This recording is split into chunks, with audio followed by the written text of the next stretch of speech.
पत्रम पुष्पम फलम तोयम यो मे भक्तया प्रयच्छति तदहम भक्त्युपहृतम शनामि प्रयात्मनः। पदच्छेद।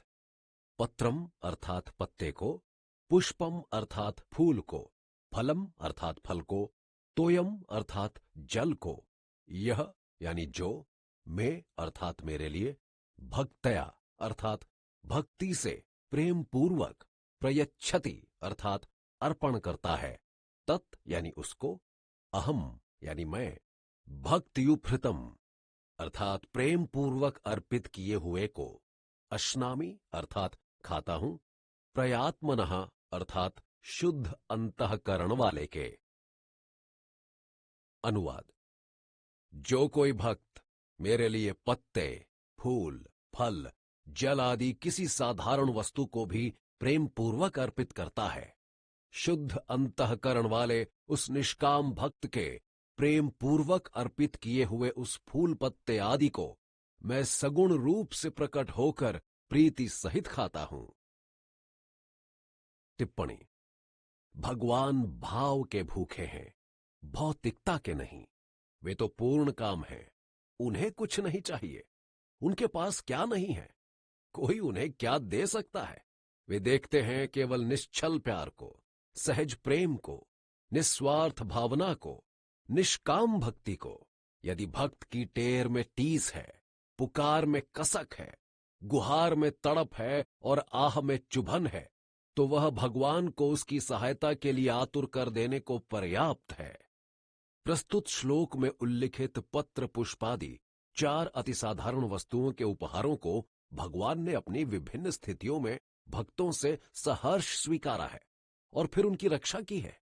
दृष्टांत के रूप में कृष्णावतार में द्रौपदी की देगची यानी बटलोई में बचे हुए एक पत्ते को खाकर विश्व को तृप्त कर देना और इस प्रकार दुर्वासा से द्रौपदी की लाज बचाना। विष्णु के रूप में गज ग्रह संघर्ष के समय गज द्वारा अर्पित एक पुष्प ही के उपहार से प्रसन्न होकर गज की जान बचाना। रामावतार में शबरी की कुटिया पर जाकर उसके दिए हुए फल, बेर बड़े चाव से खाना और उसका कल्याण करना। रंती देव के तोए जल को स्वीकार करके उसे कृतार्थ करना। यत् करोषि यद्श्नासि यज्जुहोषि ददासि यत् पश्यसि कौन्तेय तत्कुरुष्व मदर्पणम्।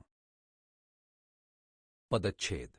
यत् यानी जो कुछ, करोषि यानी कर्म करता है, यत् यानी जो कुछ, अश्नासि अर्थात खाता है, जुहोषि अर्थात हवन करता है, ददासि अर्थात दान करता है, यत् यानी जो कुछ, तपस्यसि अर्थात स्वधर्माचरण रूप तप करता है, कौन्तेय अर्थात हे कुंती पुत्र अर्जुन, तत् यानी वह सब, कुरुष्व अर्थात कर दे, मदर्पणम अर्थात मेरे अर्पण।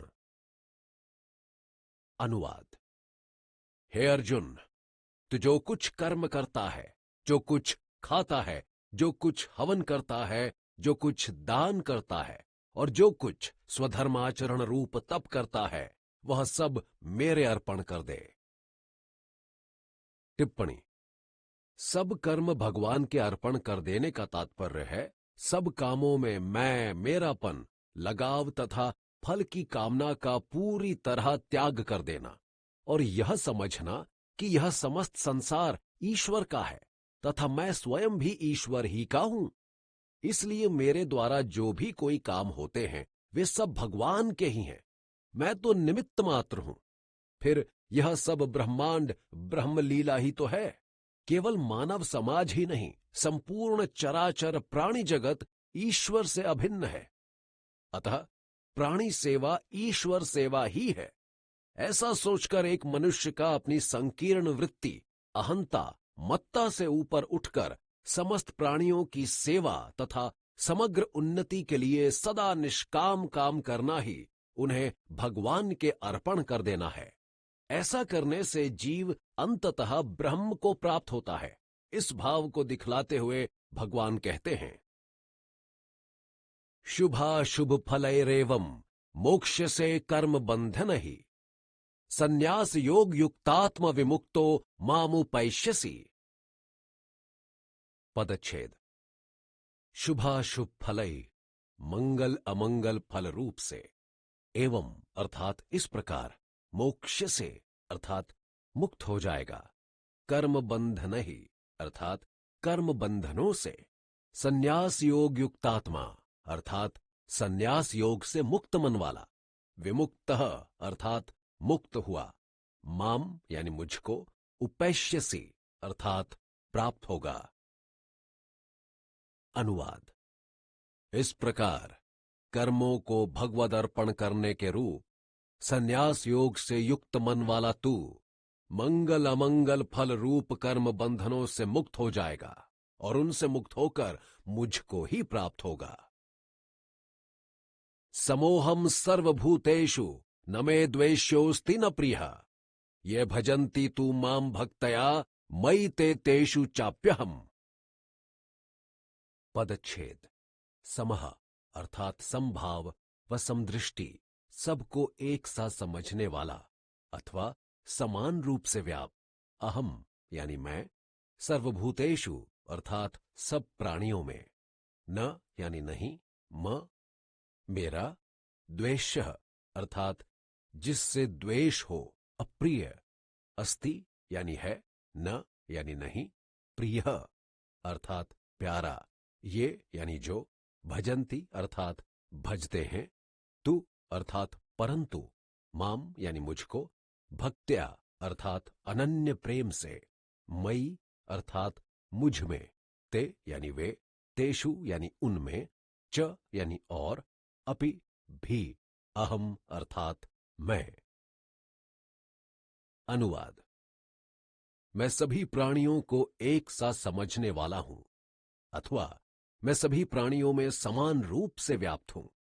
न कोई मेरा प्रिय है और न ही कोई प्रिय है, परंतु जो भक्त मुझे अनन्य प्रेम से भजते हैं वे तो मुझ में हैं तथा मैं भी उनमें प्रत्यक्ष प्रकट हूं। टिप्पणी। पहले कहा गया है कि भगवान की भक्ति करने वाले को ही भगवान प्राप्त होते हैं, अन्य को नहीं। यहां यह शंका उठती है कि क्या यह भगवान का पक्षपात नहीं है कि वे कुछ पर तो कृपा करते हैं और शेष पर नहीं। अतः उसका निवारण करते हुए भगवान कहते हैं कि वे तो सभी में समान रूप से व्याप्त हैं तथा सबको एक जैसा ही समझते हैं। उनके लिए कोई छोटा बड़ा, अच्छा बुरा व अपना पराया नहीं है। जैसा कि इस अध्याय के 4 तथा 5वें श्लोक में कहा गया है, भगवान अपने निराकार रूप में समस्त चराचर प्राणियों में समान रूप से व्याप्त हैं और निश्शेष चराचर प्राणी उनमें सदा ही स्थित रहते हैं। फिर भी भगवान का अपने भक्तों को अपने हृदय में विशेष रूप से धारण करना तथा उनके हृदय में स्वयं प्रत्यक्ष रूप से निवास करना भक्तों की भक्ति के कारण ही होता है, न कि भगवान के तथाकथित पक्षपात के। जैसे अग्नि सूक्ष्म रूप से सर्वत्र व्याप्त होने पर भी केवल साधनों द्वारा प्रकट करने से ही प्रत्यक्ष होता है, वैसे ही कण कण में स्थित होने पर भी परमेश्वर केवल एक निष्ठ एवं अनन्य भक्ति से भजने वाले ही के अंतःकरण में प्रत्यक्ष रूप से प्रकट होते हैं, दूसरों के में नहीं।